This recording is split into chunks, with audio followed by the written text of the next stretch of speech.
Okay guys, baru-baru ni ada satu patient datang ke klinik, dia nak buat medical screening.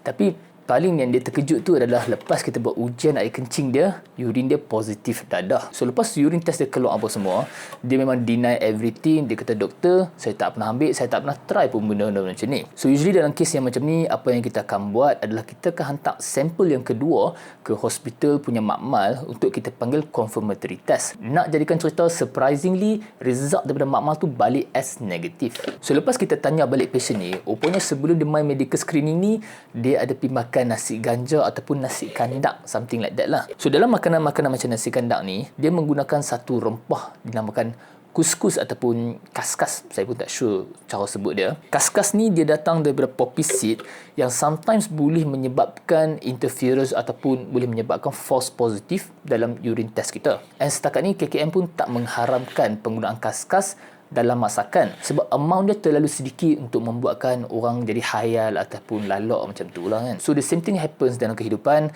Sometimes kita ni terlalu cepat ataupun terlalu mudah untuk mula judge orang based on surface level or apa yang kita tengok on social media, especially dalam era-era sekarang ni lah. So sama juga macam dalam medical field, dalam kehidupan sebenar kita ni, bukan saja kita perlukan screening test, malah kita juga perlukan confirmatory test.